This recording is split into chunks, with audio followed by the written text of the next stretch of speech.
Hello guys, welcome back. তো দেখো, আজকে আবার একটা সরস্বতী পুজোর ব্লগ নিয়ে তোমাদের কাছে চলে এসেছি। এবার হচ্ছে সবাই জানো যে সরস্বতী পুজোর দুটো তিথি পড়েছিল। আমরা প্রথম দিনের তিথিতেই আমরা কিন্তু পুজোটা সেরে নিয়েছিলাম। তাই তার আগের দিন আমরা কি করেছি, দর্শকর্মা আমি আর সানি মিলে দর্শকর্মা করেছি। তারপরে সরস্বতী পুজো, যেটা সরস্বতী ঠাকুর ছিল আমাদের আগের বছরের, সেই ঠাকুরকেও কিন্তু বিসর্জন দিয়ে দিয়েছি। কারণ নাকি আগের বছরের ঠাকুরকে বিসর্জন না দিয়ে এই বছরে ঠাকুরকে ঘরে ঢোকানো যায় না। এটা একটা নিয়মের মধ্যেই পড়ে, ভাবলাম তোমাদেরকে জানিয়ে দিই। তাহলে যারা যারা জানো না তাদের কাছে এটা সুবিধা হবে। আর এবার দশকর্মায় কিন্তু প্রচুর জিনিস লাগে, ছোট ছোট জিনিস, সেগুলো কিছু কিছু আমি পারলে তোমাদেরকে বলে দিচ্ছি এবং এই ব্লগের মধ্যেই তোমাদেরকে সেটা আমি শেয়ার করব। যাই হোক, এরপরে হচ্ছে আমরা খুব সুন্দর একটা ঠাকুর পছন্দ হয়েছিল, মেয়ে আর ও মিলে গিয়ে ঠাকুরটাও সেদিনই কিনে নিয়ে আসলো। কারণ মেয়ে আর ও মিলেই কেনে প্রতি বছর, তাই আমাকে রেখে দিয়ে গিয়ে ওর সঙ্গে গিয়ে আবার ঠাকুরটা কিনে নিয়ে আসলো। এবার ঠাকুরের তো মুখ সেদিন আমরা আর খুলিনি। তো পরের দিন যখন পুজোর দিন সকালবেলায় আমরা খুলেছি। আর আমি আগের দিন রাত্রিবেলাতেই সে রাত্রিবেলায় আবার আমি ডেকোরেশনও করে নিয়েছিলাম। তো ডেকোরেশনটাও তোমাদের কাছে ভিডিও দেওয়া আছে বলে আজকে আর এই ভিডিও এখানকার আমি ইনক্লুড করিনি। দেখো আমাদের ঠাকুরটা কত সুন্দর হয়েছে না, খুব মিষ্টি। এবার দেখো, পরের দিন সকালবেলা সরস্বতী পুজোর দিন সকালে স্নান করে, মানে তার আগে আমি রান্নাবান্না শেষ করে তারপরে স্নান করে শাড়ি টাড়ি পরে আমি কিন্তু পুজোর জোগাড় করতে চলে এসেছি, মা আর আমি মিলে দুজনে একদম স্নান করে এখানে চলে এসেছি। আর মা সব বলে দিচ্ছিলো, আমি এগুলো সব রেডি করছিলাম। এবার দশকর্মার জন্য যা যা লাগে দেখো, এই প্রথমেই তো মাটিটা লাগবেই। এই মাটিটা এখন দশকর্মাতেই পাওয়া যায়, এখন আর বাইরে থেকে তোমাকে বানাতে হবে না। যারা বানাতে পারবে কোনো ব্যাপার না। ওই মাটিটা সুন্দর আটা ডালার মতন করে বানিয়ে নিয়ে ওটা দিয়ে দিতে হবে। দেওয়ার পরে ওখানে সিঁদুরে ফোঁটা দিয়ে, আর দশকর্মা থেকে তোমরা তো আনবেই পঞ্চশস্য আর ধান দুব্য দিয়ে তুমি এটা সুন্দর করে এইখানটায় দিয়ে প্রণাম করে দেবে, আর সিঁদুরের ফোঁটা দেবে, দিয়ে ঘরটাকে বসাতে হয়।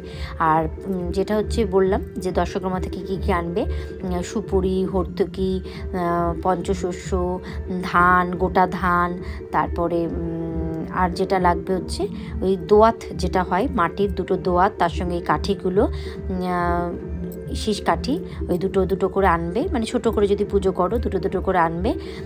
এই তো, আর সেরকম কিছু না। আর কিন্তু মেন যেটা সরস্বতী পুজো সেটা হচ্ছে পলাশ ফুল, আর ফলের মধ্যে হচ্ছে কুল ফল, এটা কিন্তু লাগবে। আর একটা মেন জিনিস আছে হচ্ছে কাঁচা হলুদ। তো আমি কিন্তু পঞ্চশস্য, ধান দুব্য দিয়ে সিঁদুরে ফোঁটা দিয়ে আমি মাটিটাকে আগে প্রথমে প্রণাম করে নিলাম, তারপরে ঘরটাকে বসালাম। আর ঘটের মধ্যেও কিন্তু আমি স্বস্তিক চিহ্ন দিয়ে দিয়েছি, আর আমের পল্লবে সব কটাতে সিঁদুরে ফোঁটা দিয়েছি।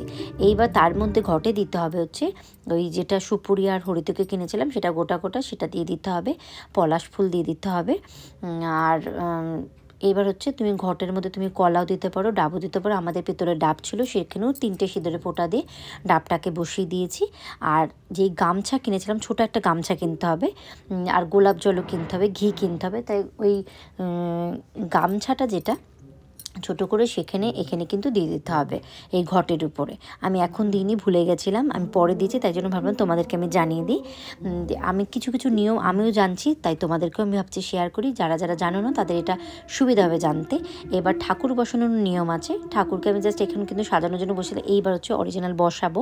ঠাকুরটাকে নামিয়ে নিচ্ছি। তার আগে কী কী দিয়ে বসাতে হয়, কাঁচা হলুদটা মেন, কাঁচা হলুদ, ধান দুব্য দিয়ে তোমাকে উলু দিয়ে শঙ্খ ফু বাজিয়ে কিন্তু ঠাকুরটাকে বসাতে হবে।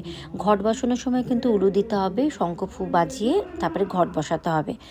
তা এই যে হলুদ দিয়ে দিলাম, আমরা যেরকম গায়ে হলুদ দিয়ে স্নান করি সকালবেলা সরস্বতী পুজো, তোমরা কে কী করো বলো। আমি কিন্তু এখনও করি, আমার মেয়েও করে, আমার বড় করে, আমার শাশুড়ি মাও করে, গায়ে হলুদ দিয়ে স্নান করি এখনও সরস্বতী পুজোর সময়। তাই ঠাকুরও কিন্তু গায়ে হলুদ দিয়ে স্নান করে নিল, মানে গায়ে হলুদ দিয়ে নিল।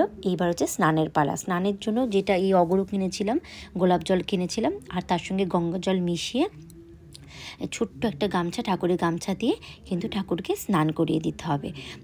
এইবার আমরা কি করেছি, সরস্বতী পুজোর সময় এবার কিন্তু গণেশ পুজো ছিল সেই দিনেই, তাই আমরা গণেশকেও স্নান করেছি। সেটা দেখবে মেয়ে করবে, খুব সুন্দর করে দেখাবো।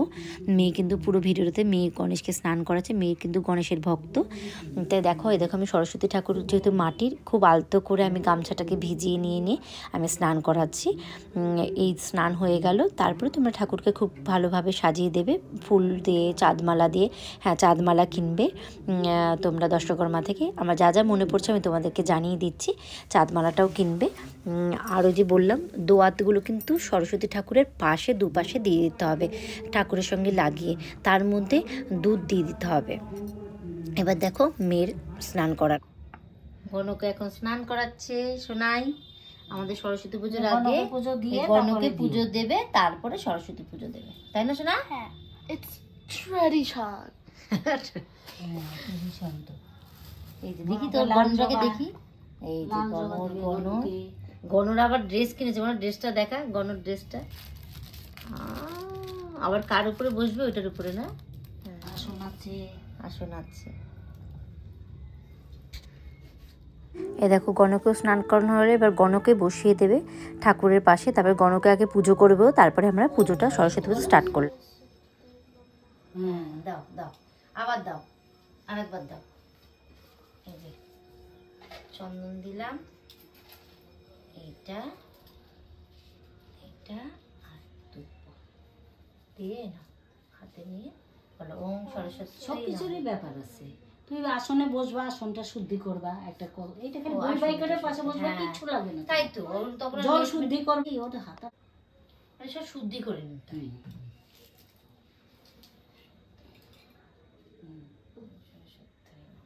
একবার নাও দিয়ে তারপরে বাবা দেবে, হয়ে যাবে। বাবা একবার অঞ্জলি দিয়ে দিক। আচ্ছা বাবা কমল লোচনে বিশ্বরূপে বিশালাক্ষী বিদ্যাং দেহি সরস্বতী ভদ্রকাল্যই নম নিত্যং সরস্বত্যই নম নম বেদ বেদাঙ্গ বেদান্ত বিদ্যাস্থানেভ্য এব চ সাহা বিশ্বরূপস্য ভাস্যাসি পদ্মে পদ্মালয়ে শুভে সর্বত পাহি মাং দেবী মহালক্ষ্মী নমস্তুতে। তিনবার বলে দাও। বলছে তো সবাই বলছে, মানে তুই জোরে জোরে বল, তুই জোরে বলবি, হ্যাঁ তাহলে ভালো লাগবে। আম্মা যখন বলছে আমার সঙ্গে পুরো জোরে জোরে বলবে। হ্যাঁ বলো। ওম সরস্বতী ওম সরস্বতী মহাভাগে বিদ্যে কমলোচনে বিশ্বরূপে বিশালাক্ষী বিদ্যাং দেহি সরস্বতী ভদ্রকাল্যই নমো নিত্য সরস্বত্যই নমো নমো বেদ বেদাঙ্গ বেদান্ত বিদ্যাস্থানেভ্য বিশ্বরূপস্য ভাষাসি পদ্মালয়ে শুভে সর্বত পাহি মাং দেবী মহালক্ষ্মী নমস্তুতে। ব্রাহ্মণ হয়েছে কিন্তু এই যে আমাদের ব্রাহ্মণ মশাই। আরেকবার বলে দাও, আরেকবার বলে দাও। দুবার হয়েছে। হ্যাঁ। ওম সরস্বতী মহাভাগে বিদ্যে কমলোচনে বিশ্বরূপে বিশালাক্ষী বিদ্যাং দেহি সরস্বতী ভদ্রকাল্যই নমো নিত্যং সরস্বত্যই নমো নমো বেদ বেদাঙ্গ বেদান্ত বিদ্যাস্থানেভ্য এব চ সাহা বিশ্বরূপস্য পদ্মালয়ে শুভে সর্বত মাহি দেবী মহালক্ষ্মী নমস্তুতে। হয়ে গেছে? নমো করো সবাই, মারা নমো করো। নে তুই নে সব ঘটে দিয়ে দাও, এনে দিয়ে ঘটে দে, ঘটে ওই পায়ের কাছে দাও ঠাকুরের, দাও দিয়ে নমো করো সবাই হাত জোর করে। হ্যাঁ ঠিক আছে ঠিক আছে, হাত জোর করে নমো করো।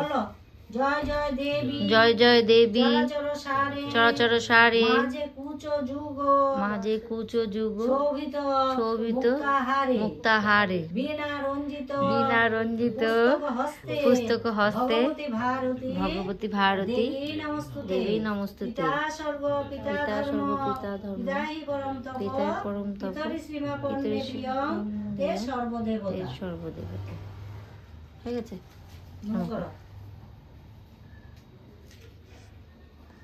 কমপ্লিট আমাদের অঞ্জলি দেয় যে। হ্যাঁ এই যে আমাদের ঠাকুর পুজো হয়ে গেল।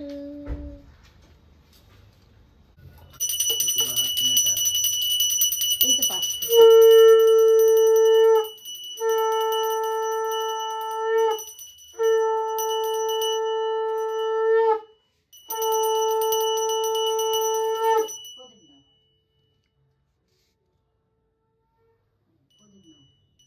এটা তো হ্যাঁ, ঝেড় প্রদীপ নাও দেখো।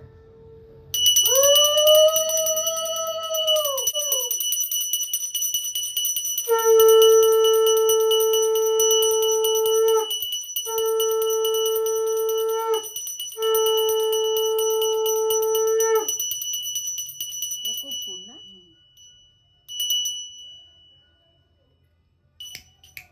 সিকিম মাম্মা সিকিম এই যে মানে বাজা।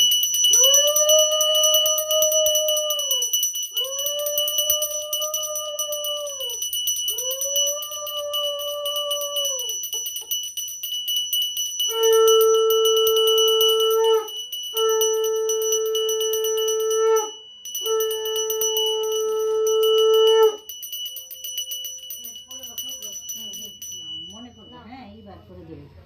জয় ঢাক এখানেই থাকে আমার, ঠিক আছে? জয় ঢাক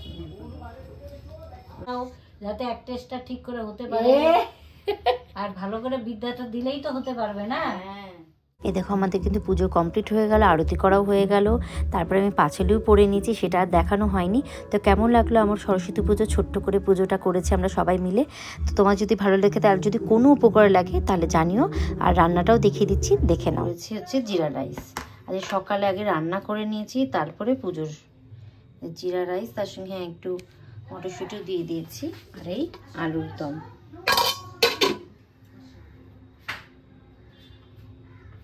আজকে তো যদি ভালো লেগে থাকে লাইক শেয়ার কমেন্ট করতে বলুন। তো এখন তো টাটা।